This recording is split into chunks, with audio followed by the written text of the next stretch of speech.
Assalamualaikum. Apa kabar semuanya? Baik, Bu. Apa ada yang sakit hari ini? Ada, Bu. Jaga siap-siap dulu ya. Sabita, Hadir, Bu. Siti Nur Hanifah, Arfat. Hadir, Bu. Kayaknya lemes-lemes banget nih, udah pada sarapan dong. Belum, Bu. Emang tadi nggak istirahat? Lo nggak makan tadi? Kan tadi istirahat. Hari ini kita mempelajari permintaan dan penawaran. Masih ingat gak nih sebelum materi permintaan dan penawaran sebelumnya? Ayo. Apa? Pelaku ekonomi dong, masa lupa? Siapa sih pelaku ekonomi itu? Produsen. Produsen itu siapa? Bapak saya. Produsen itu siapa?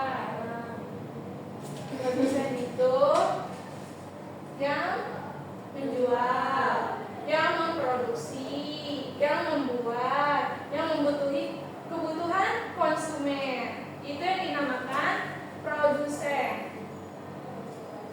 Pada hari ini kita masuk ke permintaan dan penawaran. Apa sih permintaan sama penawaran itu?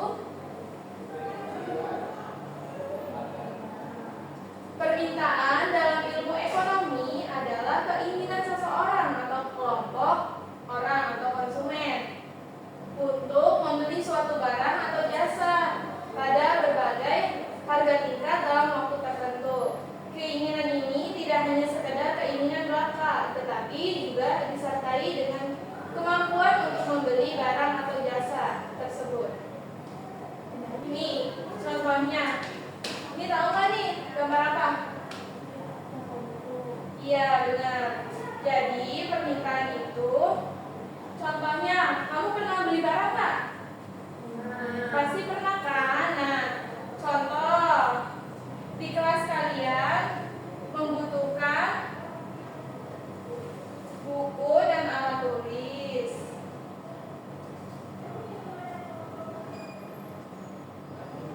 Alat tulis. Keluar dulu, Bu.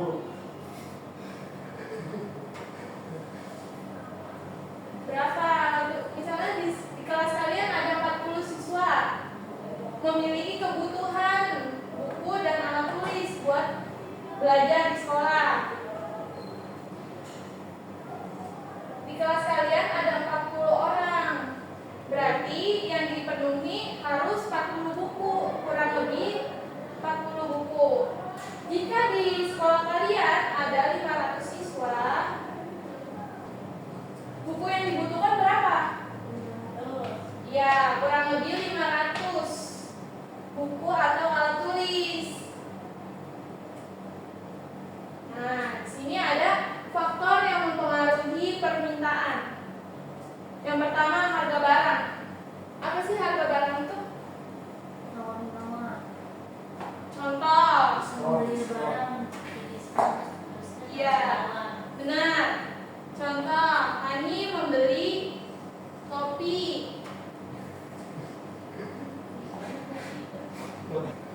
Ini topi seharga Diatur, Bu. 15.000, Kalau Bu. 50.000. Kalian lebih memilih yang mana? Ini atau ini? 15, Bu. Pastikan banyak yang lebih memilih 15.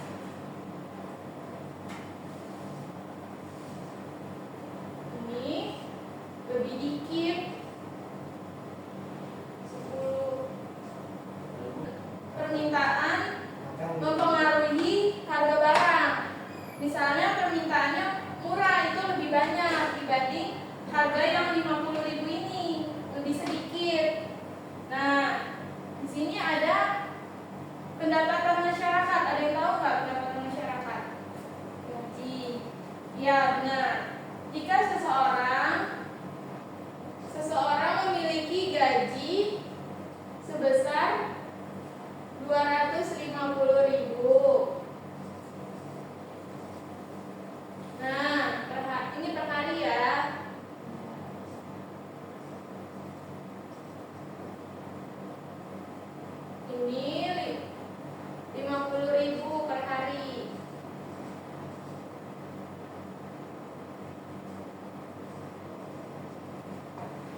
Jadi lebih banyak yang mana nih gajinya nih? Nah, jika gaji memiliki gaji 250.000, maka kebutuhan yang dia minta sebesar 50. Jika harga pendapatan masyarakatnya sebesar 50.000, maka permintaan yang diminta sebesar 5. Kenapa bisa begitu? Jika pendapatan masyarakat naik, maka permintaan yang diminta banyak.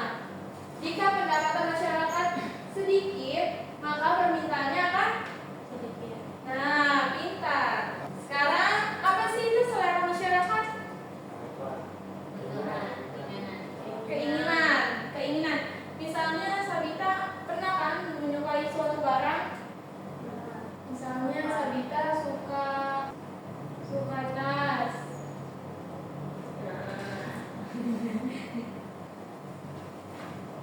Seharga 200.000.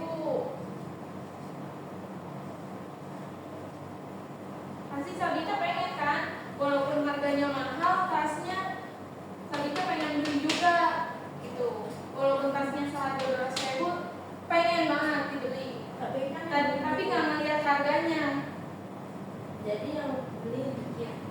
Nah, jadi maksud dari selera masyarakat ini, jika selera masyarakat meningkat, maka yang diinginkan bertambah keinginannya. Jika selera masyarakat sedikit, maka produk yang diminta sedikit. Kalau Gitu. barangnya KW, jadi tapi dia lebih banyak yang beli. Ya itu gimana lihat barangnya dulu, brandnya apa, jangan asal beli. Itu seleranya, Bu. Iya kan selera Sabita tinggi, pengen beli tas yang seharga 200.000. Berarti Sabita walaupun duitnya kurang, Sabita harus beli ini tas. Di sini ada kualitas barang. Apa sih kualitas barang itu? Ada yang tahu nggak? Ya benar, barang ori kualitas. Terus? Ya, misalnya Hani mau beli baju. Baju yang mana nih? Yang kualitasnya seharga 15.000 apa seharga 50.000? 50 karena bagus. Nah, jika kualitas barang bagus, maka akan awet. Kamu kalau misalnya beli barang yang 15.000 nih, gimana? Nggak awet kan? Paling sebulan udah robek atau gimana. Nah, kalau yang original pasti kan belinya yang mahal. Jadi, apa sih kualitas barang itu? Ada harga, ada barang. Ya, ada harga, ada kualitas. Benar. Tapi kalau misal kualitasnya kita pengennya itu tapi pendapatan kita kurang gimana, Bu? Ya itu mah gengsi namanya. Nah, itu gengsi. Jika kualitas suatu barang baik, maka permintaannya banyak. Nilai permintaannya banyak. Tetapi jika kualitas barang tersebut jelek, maka akan sedikit atau menurun permintaan atau suatu barangnya. Itu yang disebut dengan kualitas barang. Nah, di sini ada harga barang lain. Apa sih harga barang lain itu? Sama ibu, nomor 1. Iya, harga barang juga. Ini harga barang, ini harga barang lain. Beda. Nih, contohnya ya, kasih contoh. Misalnya Hani misalnya aus nih, siang-siang jalan habis olahraga aus, beli minum, es, beli es jeruk, atau beli air mineral nih si Hani maunya. Ini air mineral.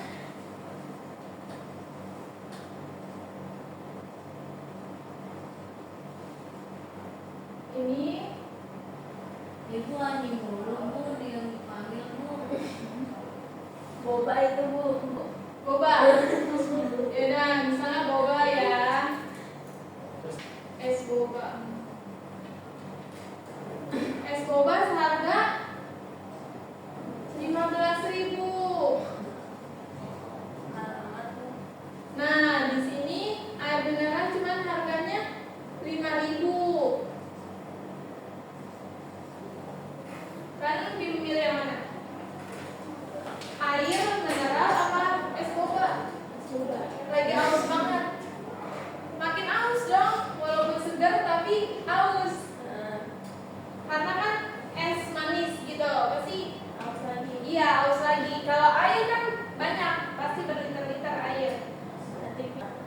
Jadi, permintaan suatu barang dapat dipengaruhi oleh harga barang yang diminta, yang lain, harga yang lain. Bedanya gimana dengan harga? Sama-sama air, tapi kan beda jenis. Harga barang lain. Perbandingan, istilahnya perbandingan air dan es boba. Pastinya lebih memilih air mineral kan? Nah, jadi permintaan suatu barang dapat dipengaruhi oleh harga barang yang lain, tapi harus yang sejenis. Nah, gitu. Ini apa sih jumlah penduduk itu? Populasi bu. Apa sih jumlah penduduk? Migrasi bu. Orang-orang. Misalnya, Bisa ada berapa bu kalau boleh tahu? misalnya Hani memiliki sekeluarga. Sabina, misalnya memiliki sekeluarga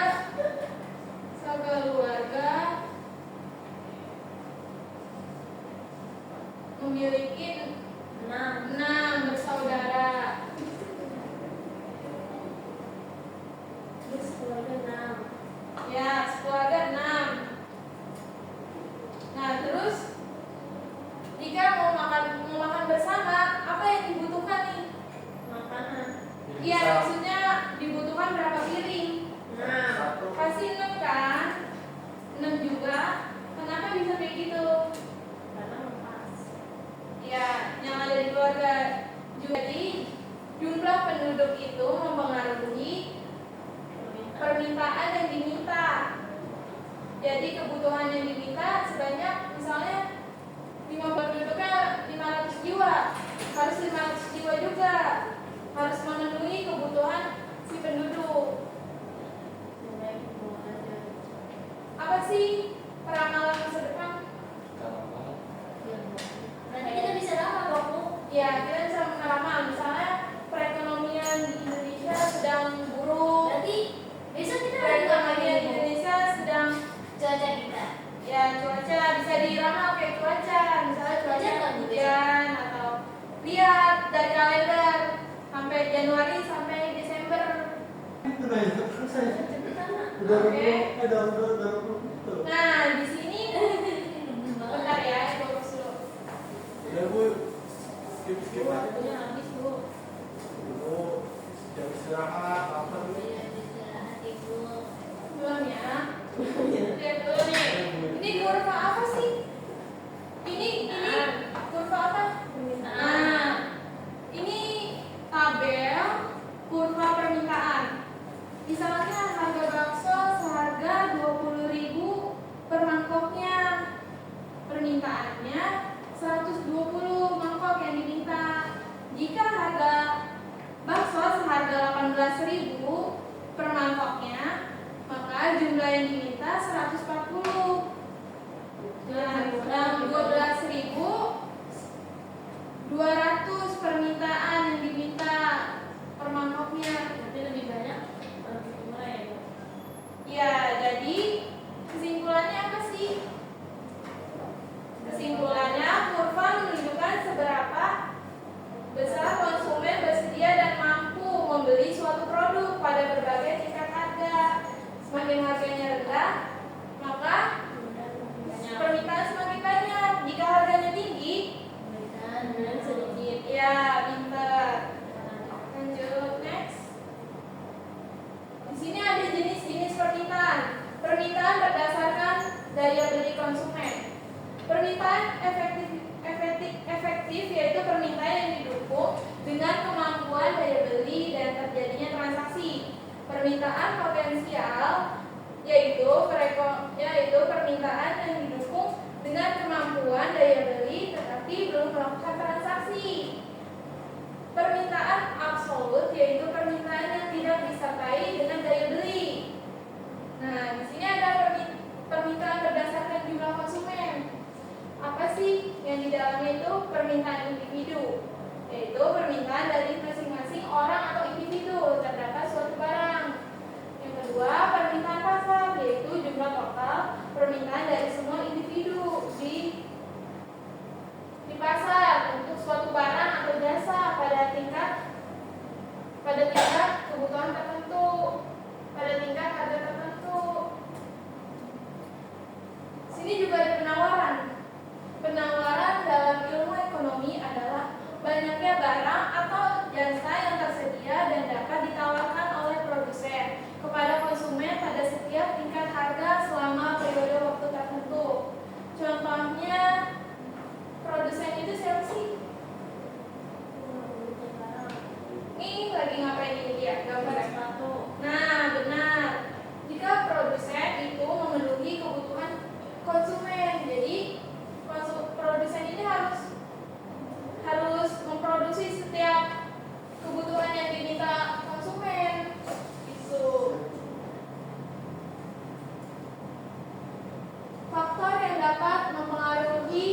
Penawaran. Biaya produksi. Tinggi rendahnya biaya produksi yang dikeluarkan akan menentukan harga barang. Bila biaya produksi tinggi, maka produsen akan mengurangi jumlah produksi barang dan akibatnya penawaran berkurang. Sebaliknya, jika biaya produksi murah, maka semakin banyak hasil produksi dan penawaran akan bertambah. Di sini harapan akan mendapatkan laba yaitu dengan harapan memperoleh keuntungan atau laba yang banyak. Maka produsen berlomba-lomba untuk meningkatkan produksinya serta memperluas dan mengembangkan usahanya guna memperoleh keuntungan yang besar. Contohnya kayak tadi, pabrik tadi tuh. Terus ini teknologi. Semakin tinggi teknologi yang digunakan dalam memproduksi barang, maka kualitas dan jumlah barang hasil produksi bertambah, dan ini dipengaruhi pada naiknya jumlah produk, jumlah penawaran. Kan itu kan gak semuanya ini, Bu. Apa? Kenapa? Nih di sini ada faktor non ekonomi. Apa sih faktor non ekonomi itu? Faktor non ekonomi seperti bencana alam, larangan impor, dan kebijakan pemerintah akan sangat mempengaruhi pada penawaran. Nah, ini kurva penawaran. Apa sih bedanya kurva penawaran sama permintaan yang kayak tadi? Permintaan naik harganya, kalau penawarannya yang diinginkan banyak. Nih lihat, ini kan ada tabel nih. Tabel harga bakso per mangkok 20.000. Yang jumlah yang diminta semakin banyak, penawarannya semakin banyak. Jika harga bakso sebesar 18.000, maka penawarannya sebesar 180. Jika harga baksonya 12.000, maka penawarannya per mangkok 120 mangkok. Itu bedanya. Penawaran ini gambar grafiknya. Tuh, penawaran semakin naik harganya, maka semakin banyak yang diminta. Jadi kesimpulannya, maka dapat disimpulkan pada saat barang rendah, maka jumlah yang ditawarkan rendah. Dan ketika harga barang tinggi, maka jumlah yang ditawarkan makin tinggi. Di sini ada hukum permintaan dan penawaran. Hukum permintaan, jika harga suatu barang atau jasa naik, maka jumlah yang diminta akan menurun. Sebaliknya, jika harga turun, maka jumlah yang diminta akan meningkat. Ini bunyi hukum penawaran. Jika harga suatu barang atau jasa naik, maka jumlah yang ditawarkan akan meningkat. Sebaliknya, jika harga turun, maka jumlah yang ditawarkan akan menurun. Oke, Sabita, coba apa sih bunyi hukum permintaan dan penawaran itu?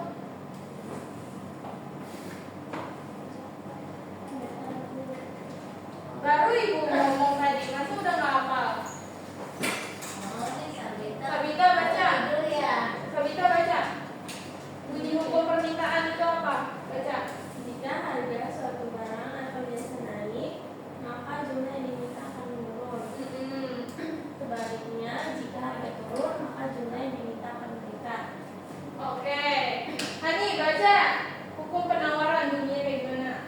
Penawaran jika harga suatu barang atau jasa naik, maka jumlah yang ditawarkan akan meningkat. Sebaliknya, jika harga turun, maka jumlah yang ditawarkan akan turun. Nah, itu yang dimaksud dengan permintaan dan penawaran. Sampai sini ada yang mau ditanyakan? Cukup. Baik. Alhamdulillah ya. Semoga pelajaran hari ini bisa dimengerti lagi. Oh iya, minggu depan ibu ngejelasin lagi. Nanti ibu kasih kelompok ya, per kelompok 2 orang. Bikin PPT juga sama diskusi kelompok ya. Jadi ada yang bertanya, ada yang menjelaskan. Itu aja ya. Baik. pada materi hari ini. Terima kasih Pak Guru.